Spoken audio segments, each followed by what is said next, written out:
If you've ever come home from an international trip wondering why you hauled around a super heavy piece of checked luggage that you barely touched, just know that you are not alone. I see this happen all the time with my Costa Rica travelers, but it honestly truly happens everywhere. So today I'm going to talk about what truly deserves space in your luggage and what can be left behind at home, because I want you to start reframing your mindset around luggage. Your luggage is there to make your life easier upon arrival, not to hold everything that you have in your home. My first piece of advice is to stop packing for random imaginary experiences.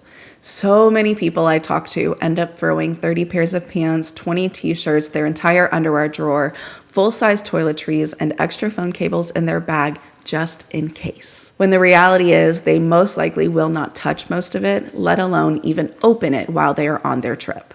And I'm guilty as charged. I am a recovering overpacker, but like many of you, I end up packing these big heavy bags, hauling them around, and then only wear like 3 outfits because I wanted to wear my comfortable clothing, my hiking shoes, and my bathing suit the entire time I was away. My second piece of advice is to pack for your itinerary, not your destination.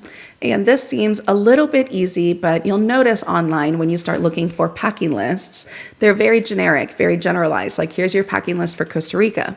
But the difference in what you pack for a trip to, let's say, Arenal and La Fortuna is going to be so much different than what you would pack for somewhere like Manuel Antonio or Santa Teresa. Because a rainforest adventure does not need the same type of clothing as a luxury beach resort.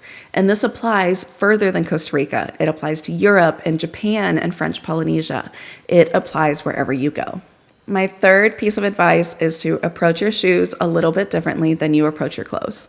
What I've noticed is people often pack way too many pairs of shoes, not considering that they may only need 1 comfortable pair for walking, 1 cute dress-up pair, and maybe a pair of adventure or water shoes, depending on their itinerary. And though that may not feel like enough, it usually is enough, especially when you're only gone for 1 week, 10 days, or even 2 weeks. My fourth piece of advice is also kind of a piece of motivation. I want you to start leaving space in your luggage whenever you leave home. And the reason for this is because while you're gone, you may want to pick up souvenirs or bring home coffee and chocolate. You may want to have that extra space that you may not have budgeted for in advance. I remember when I went down to Uvita in January 2025, I packed to the brim. I had no space in my luggage, but I did this amazing pre-Columbian chocolate tour. It was absolutely fabulous, and I wanted desperately to bring home this pure Costa Rican chocolate. So I had to make space in my luggage somehow, which meant that I also had to leave some of my personal items behind to make space for this chocolate. I don't want you to end up in that same situation. So think in advance and leave space in your luggage before you leave home.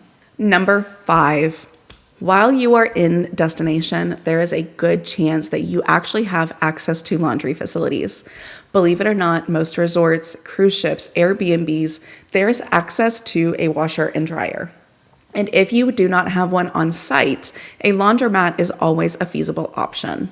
So even if you are gone for 7 days, you don't technically need 30 outfits. You only need to bring a few outfits that you can wash and rewear. Because if you are confident in what you are wearing and you are bringing your comfortable, what makes you feel good clothing, then you will want to rewear it while you are on your trip. My last and final piece of advice is number 6, and it is actually the items which I never leave home without. For a long time, I didn't really use compression packing cubes, but they actually have been a game changer for me in my life. As a recovering overpacker, I try to use as much space as possible, so these do help me stay organized. I also make sure to always bring a portable power bank, phone charger. I like to always have my medications in their original bottles, a copy of my passport in some sort of digital form, and I also like to write down an emergency contact and keep that in a hard written form in my wallet and in my suitcase while I'm traveling, just in case. At the end of the day, packing well isn't about bringing everything that you might need. It's about leaving room for the experiences which you want to have while you are away. And I swear, the less time you are wrestling with super heavy luggage means the more time and energy you have to explore the destination you have been dreaming about. If Costa Rica is on your travel list, that is exactly what I assist with. I love helping travelers experience this corner of the world and preparing their luggage for it as well.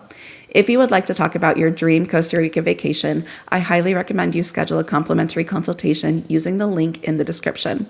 And if you enjoyed this video, don't forget to like, comment, share, and subscribe to my channel for more amazing travel content.